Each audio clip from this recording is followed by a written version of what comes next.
El rompeolas, tiempo de conversar.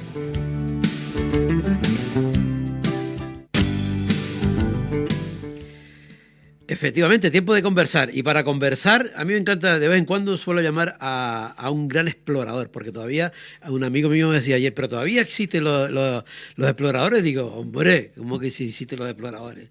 ¿Eh? Y tengo al otro lado a un gran explorador. El hombre del hielo. Ha estado en otros programas con nosotros hablando del Ártico, de mil historias, ¿no? Y bueno, y vamos a aprovechar de que ya que estamos esta mañana hablando del Festival Periplo, pues Paco Acedo, que es nuestro siguiente invitado, está en el Festival Periplo con un libro, con su libro que se titula Siete caras pintadas, ¿no? Y vamos a hablar de esas caras pintadas y esas exploraciones tan interesantes y de esas vivencias que la ha vivido él. A ver cómo nos la traslada, a ver si de una manera imaginaria la podemos vivir nosotros. Paco, buenos días. Hola, buenos días. Encantado de estar por aquí de nuevo. ¿Qué tal? ¿Qué tal? ¿Tú cuando vienes a Canarias te gusta o no? Hombre, me encanta. Yo estoy aquí, vamos, me sabe a poco, todavía no me he marchado y ya me quedo con ganas. Y el acento, además, me gusta mucho, no sé, me resulta como muy cariñoso, muy cercano, me gusta. Sí, sí, eso sí es verdad. Eso lo dice un cordobés. Sí. Un cordobés. También, vaya, que también tenemos nuestro acento, ¿eh? Claro. Bueno, si al final es una riqueza de acento que tenemos, ¿no? Totalmente, ya ves. Total.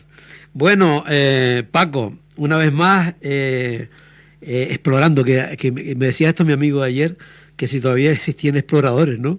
¿Tú qué le contestarías? Ostras, yo es que la palabra explorador es verdad que a veces como que se usa un poco para que la gente entienda un poquito lo que hacemos, ¿no? Cuál es nuestra pasión. Sí. Pero es verdad que yo qué sé, a mí siempre Paco ha sido explorador, me quedo así como un poco, me chirría porque es verdad que, claro, yo en mi retina tengo pues todos esos grandes exploradores, ¿no? Que comenzaron a conquistar y a conocer pues las regiones de igual, selva, ártico, desierto. Y yo pues me considero, bueno, un apasionado de todo eso que he seguido intentando, bueno, un poquito empaparme de esa esencia, de conocer mundo, de viajar y de explorar en la medida en la que yo, bueno, entiendo la exploración, ¿no? Es verdad que, por ejemplo, un poquito mi especialidad, que sería un poco el buceo bajo hielo, que fue un poco el contexto inicial en el que nosotros nos conocimos, pues ahí sí que quizás sea una de las facetas de la exploración que no está tan desarrollada. Entonces, bueno, pues me gusta sentirme un poquito explorador, por lo menos, porque así recupero un poco esa esencia de niño, ¿no? De descubrir algo nuevo y tal, pero entiendo a tu amigo, ¿no? Que hoy en día, claro, está todo tan súper explorado que ya la frontera sería un poco hacia arriba ya. Nos toca subir y ver qué hay por allí, pero bueno, eso... Pero evidentemente lo que tú has explorado, por ejemplo, yo recuerdo cuando me comentabas tu buceo en el Ártico, debajo del hielo, o sea, no creo que mucha gente esté en esto. Y si es verdad, pues yo creo que es al revés. Me parece a mí que la palabra, claro, a lo mejor a ti dice, coño, yo explorador, los exploradores que teníamos nosotros en la mente, ¿no? Pero desde pequeños siempre teníamos ya los exploradores, siempre el explorador, y jugábamos a ser exploradores, ¿no? ¿Sabes? Si jugábamos a ser tales, siempre íbamos descubriendo cosas, ¿no? Y hombre, yo creo que lo que tú haces, pues a mí me parece que eres un gran explorador. A mí me parece que sí. Pues te agradezco. Yo sigo con esa esencia. Y es verdad que cuando por ejemplo, buceo eso en regiones así muy remotas, debajo del hielo, donde hay una probabilidad del 100% que nadie haya buceado allí, ¿no? Pues sí que me siento un poco así, ¿no? Porque basta que descubras cualquier pequeña cosa ahí extraña, ¿no? Para que de repente una aventura o un juego, como puede ser un poco para mí, se convierta en una auténtica exploración y un auténtico descubrimiento. Claro. Así que bueno, en eso estoy, en ese juego de vivir. Claro, pero tú imagínate, claro, tú lo estás haciendo, has normalizado tu historia, pero alguien, por ejemplo, que te esté escuchando dice y que ni remotamente ha pensado en el tema ese y pensará, pero ¿cómo este hombre estaba dentro del hielo en el Ártico, metido para abajo? O sea, que tenemos que pensar, totalmente. Tenemos que imaginar, increíble, ¿no? O sea, es muy fuerte. Sí, es verdad que a veces caemos, ¿no? O por lo menos caigo en esa, bueno, normaliza un poco lo que me gusta, ¿no? Y lo tengo tan metido un poco en mi genética ya, que lo normalizo, pero es verdad que lo miras desde fuera y dices, ostras, claro. Es verdad que me voy a Groenlandia, al último pueblo de no sé dónde, y me meto ahí debajo para ver, y sí, no deja de ser una aventura 100%. Claro. Paco, dentro de un ratillo vas a exponer en el Puerto de la Cruz, en el Festival Peripro, tu libro, 7 caras pintadas. ¿Qué vas a comentar? Pues mira, voy a contar un poquito la historia de este libro, ¿no? De dónde viene, el porqué de todo esto, de qué manera un poco mi comienzo en este mundo de la aventura, exploración o como quieras llamarlo, ¿no? Pues buceando en el hielo, pues cómo ha derivado en ese descubrimiento de esa vocación un poco descubierta de forma tardía, ¿no? De la antropología, de la cultura, de la raza humana, de las tribus. Entonces, en ese libro básicamente lo que reflejo es mis vivencias personales, ¿no? Conviviendo con muchas de las tribus más aisladas del planeta, ¿no? Ya sea en Yamalia, en Siberia, en Groenlandia, en Etiopía, en Papúa Nueva Guinea. Yo siempre llevo muchos años intentando combinar un poco eso. A mí el buceo como tal se me quedó pequeño hace ya mucho tiempo, muchos años, de manera que al final yo no concibo el buceo en sitios así como muy, muy especiales, muy remotos, no lo concibo sin el contacto con la comunidad y la gente que vive allí. Entonces, claro, al final esa mezcla me ha llevado a, para bucear en algunos sitios, tener que asumir que a lo mejor pues tengo que estar en zonas un poco complicadas, ¿no? Como puede ser Papúa Nueva Guinea, con tribus muy, bueno, con un origen caníbal que todavía mantienen esa esencia un poco guerrera, ¿no? Y al final, pues bueno, de repente veo apasionado por la antropología, apasionado por todas estas tribus y viviendo durante muchos años, salteadamente, claro, experiencias conviviendo con ellos en primera persona. Entonces, claro, de ahí, luego, pues claro, yo la curiosidad natural me ha llevado a profundizar un poco, a conocer también pues todo el mundo mitológico, de tradiciones, de leyendas, de esta parte que a mí me gusta tanto y que, bueno, circunstancialmente hace 7 años que yo colaboro con el programa Cuarto Milenio, de 4, y al final, bueno, pues todo eso que he ido plasmando en los reportajes que he hecho colaborando con Cuarto Milenio, pues al final de ahí se ha construido una historia súper interesante de un mogollón de leyendas y mitologías de estas tribus, con lo cual al final era inevitable que de ahí saliese también un libro en el que plasmase pues todo eso. Exactamente, que todo lo que tú has dicho o has comentado se ha visto en Cuarto Milenio, y precisamente Iker Jiménez es el prologuista de tu libro, ¿no?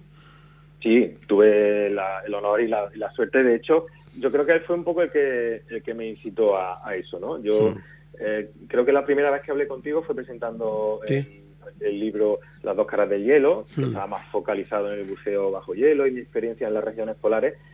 Y Iker fue en un momento dado que me dijo, oye, aquí hay un mogollón de contenido, ¿por qué no te metes, ¿no? en publicar algo más?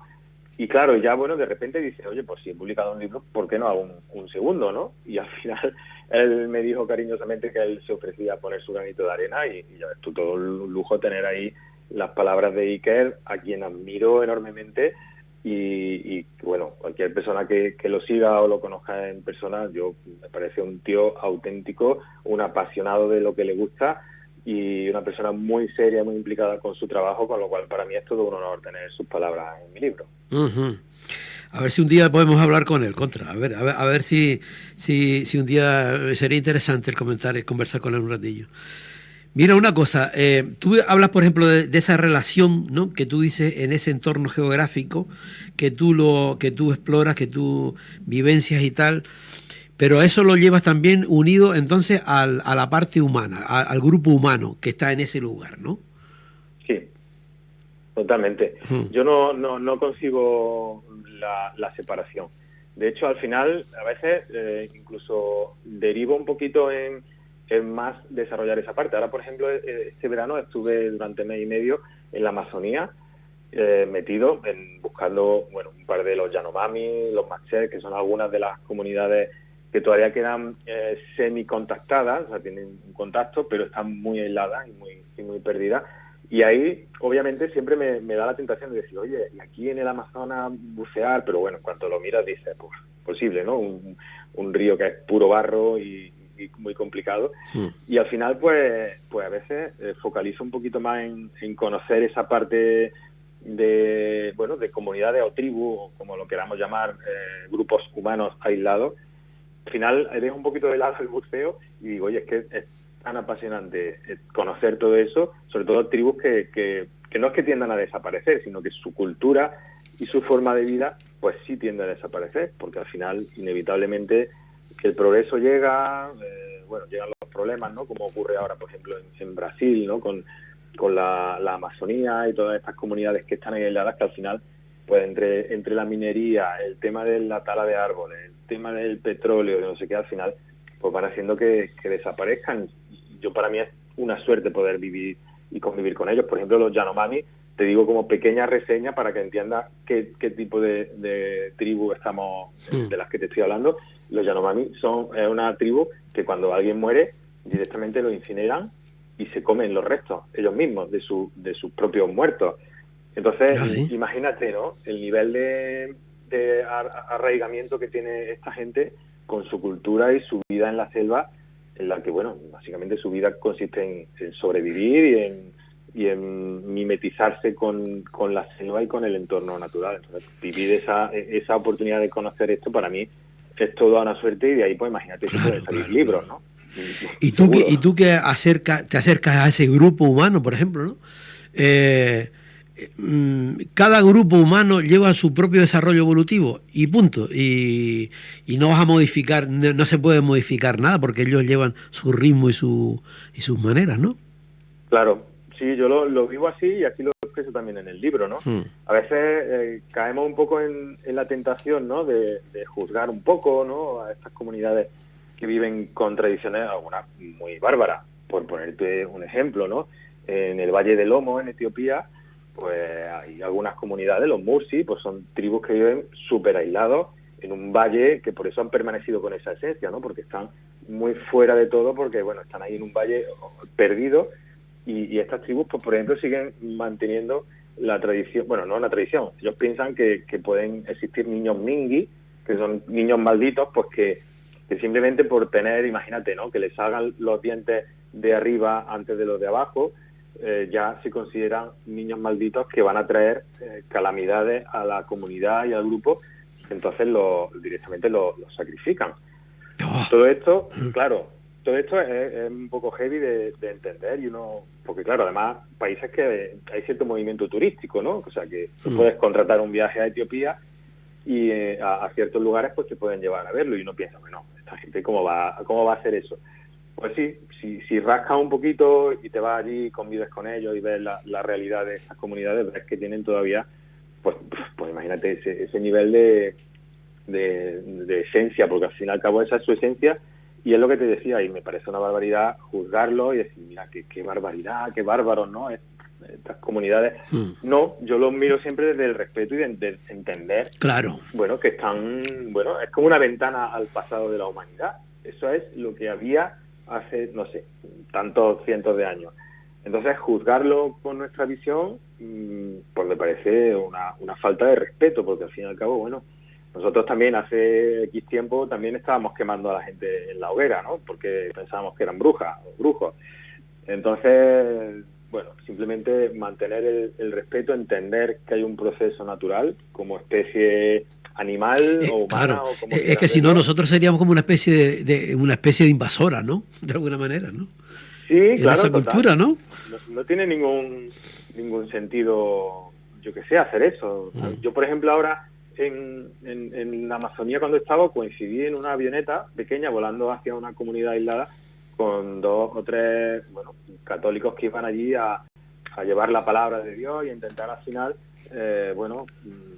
digamos, captar un poco a estas comunidades que al final van a ir desapareciendo también por eso, ¿no? Porque a veces llegamos, les decimos esto está mal, esto está bien, sin tener ese respeto que creo que es necesario. Mira, ellos viven en esta etapa y quizá dentro de 500.000 años, pues posiblemente ellos ya no sean los que son y hayan superado ese tipo de tradiciones así un poco bárbaras. Vamos a dejarlo ser y vamos a dejar que las cosas evolucionen a su ritmo. Y quizá tampoco nosotros vamos a hacer lo que somos ahora. Vamos a ver, lo que pasa es que no podemos cometer el error de mirar con la regla nuestra, ¿no? Medirlo con la regla nuestra. Claro. Ese es el tema, ¿no? Es un poco la reflexión que también siempre hago. Digo, a ver, si aquí viniese mañana un cataclismo, yo que sé, algo que arrasase aquí con media humanidad, y en realidad la probabilidad mayor de que sobrevivan son precisamente ellos, que son los que saben hacer el fuego, son los que saben buscar un mono para cazarlo y comérselo.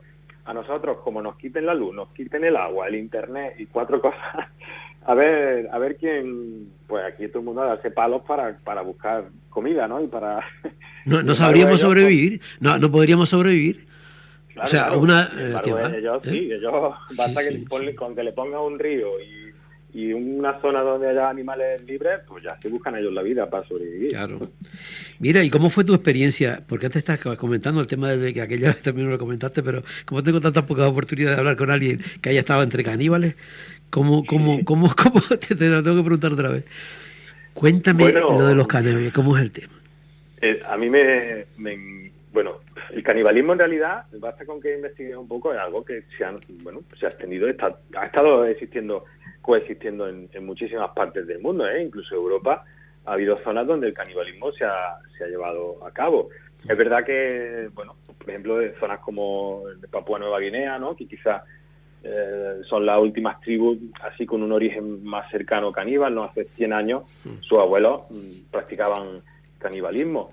Entonces, claro, ellos todavía se supone que legalmente, o sea, oficialmente eso ya no se practica, pero siempre quedan los rumores, ¿no? De decir, bueno, sí, pero hay zonas aisladas donde sí se lleva a cabo. Entonces, es súper curioso, ¿no? Investigar el canibalismo, los tipos de canibalismo, por ejemplo, el canibalismo de guerra, básicamente a tu enemigo te lo comes para tener su energía y su poder, el canibalismo de familia, hacer un banquete por algo especial, y en esa época había épocas en las que tú podías conseguir carne humana para celebrar ese evento, ¿no? El canibalismo de amor, se muere un familiar y como acto de amor hacia él, pues te comes su cuerpo. Y luego el canibalismo de supervivencia, que básicamente no tengo nada que comer, pues voy a coger lo que pueda humano y me lo como, ¿no? Entonces imagínate, ¿no? Pues toda la esencia que mantienen estas tribus, mi experiencia en Papúa fue muy, muy intensa por eso mismo, ¿no? Porque al final yo intento salirme, por supuesto, de ninguna ruta turística, intento siempre viajar solo, porque la relación y la forma de contactar es muy diferente, ¿no? Como te reciben es muy diferente. No es lo mismo 2 personas con 2 cámaras que una persona que va sola con su cámara y que respetuosamente intenta pasar una temporada con ellos. Entonces, bueno, pues estas tribus te reciben con esa curiosidad, ¿no? Pero luego tienen esa esencia salvaje. De hecho, entre ellos todavía sigue habiendo bastantes tensiones tribales. Son muchísimas tribus.